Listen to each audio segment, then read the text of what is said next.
from Breitbart.com by Aaron Banks.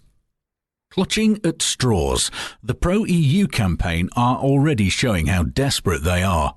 It's no surprise that Nigel Farage wiped the floor with Carwyn Jones. Here's what my debate with the director of Britain's Stronger in Europe taught me about the Remain campaign. Last week, I had the pleasure of debating the Stronger in the European Union campaign's executive director, Will Straw, in front of the Foreign Press Association. His performance was polished, slick even, but far from the positive and patriotic vision we've long been promised by those who wish to trade our sovereignty away for another generation. Instead, we got a rehash of the old fear-mongering half-truths and scare stories pro-EU types have been pitching for years. I almost couldn't believe my ears when Will started accusing Leave campaigners of resorting to wild and inaccurate figures, before claiming that the European Union, or EU-funded Confederation of British Industry, the CBI, had calculated that EU membership was worth £3,000 to every household in the UK. This claim was universally panned when the CBI first made it in 2013. Being based on a review of cost-benefit studies, the award-winning Channel 4 fact check described as partial and one-sided.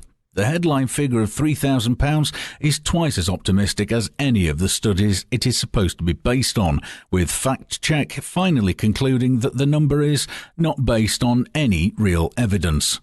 Yet, 2 years on, Will is still pushing it. Can he really be this clueless, or do the Euro elite hold the public in such low regard that they think they can just pump out any old rubbish? Even more unforgivable was the repetition of the ancient scare story that Brexit, a British EU exit, being a threat to the 3 million jobs linked to trade with Europe. This goes back more than 15 years to a report by the then director of the National Institute for Economic and Social Research, Martin Wheel, which the old campaign for Britain to join the EU used to threaten the public. Then, as now, of course, saying jobs are linked to trade with EU members is quite different from saying jobs are dependent on EU membership.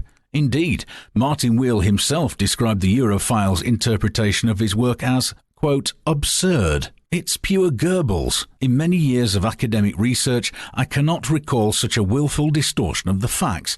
Nobody could plausibly believe the figures, and there is no reason why being outside the EU should necessarily involve mass unemployment, end quote. More importantly, there are 6.5 million EU-based jobs in Germany, France and the rest related to their trade with the UK, so there's just no way that Ms Merkel and Mr Hollande would put them at risk by erecting trade barriers. It just doesn't make sense. To be fair to Will, he did manage to tack on a few new arguments to these classic Euro howlers.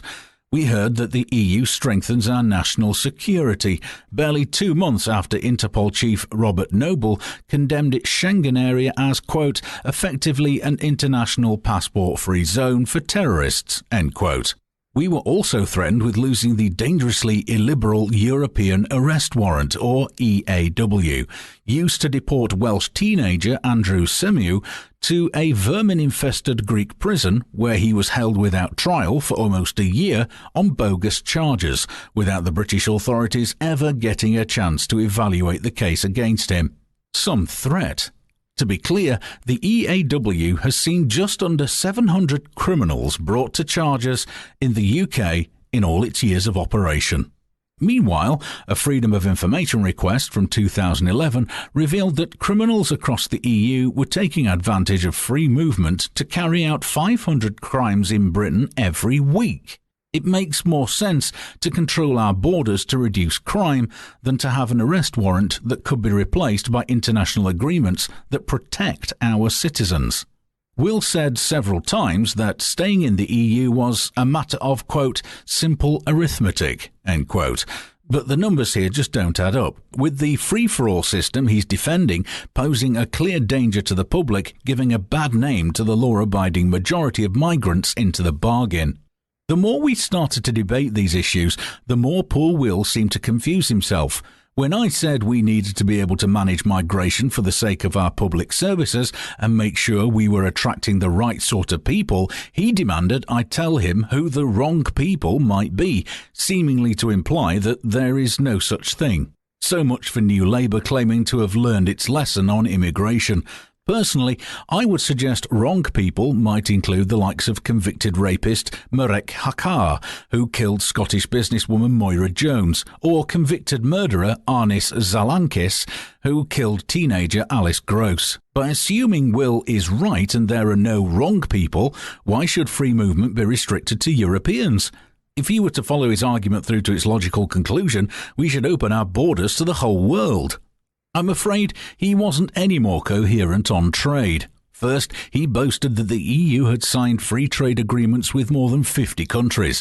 Then he claimed that it was a fantasy to imagine that it would sign a free trade agreement with the UK, its single biggest export market.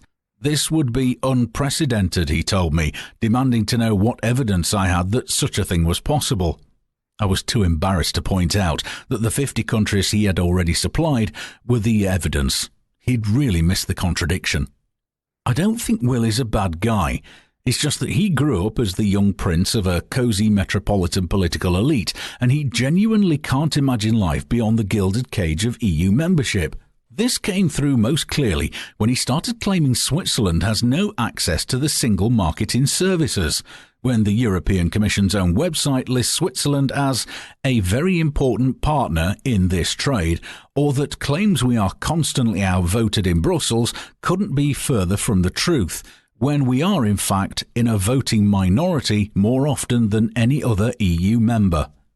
He was right on one thing when he said that, quote, Britain has always been at our best when we stand tall and play our full part in international organisations, end quote. To do that, we need to leave the EU, take back the power to make bilateral deals with our old partners in countries like Canada, Australia and India, and regain our independent vote on global bodies like the World Trade Organization. The United Kingdom is a great country. Let's have peace, commerce and honest friendship with our neighbours. By all means, we can stand on our own 2 feet on the world stage. That's the normal condition for every advanced democracy outside the European Union. That's not a leap in the dark. Aaron Banks runs the Leave.eu organisation, the largest grassroots movement of people dedicated to leaving the European Union.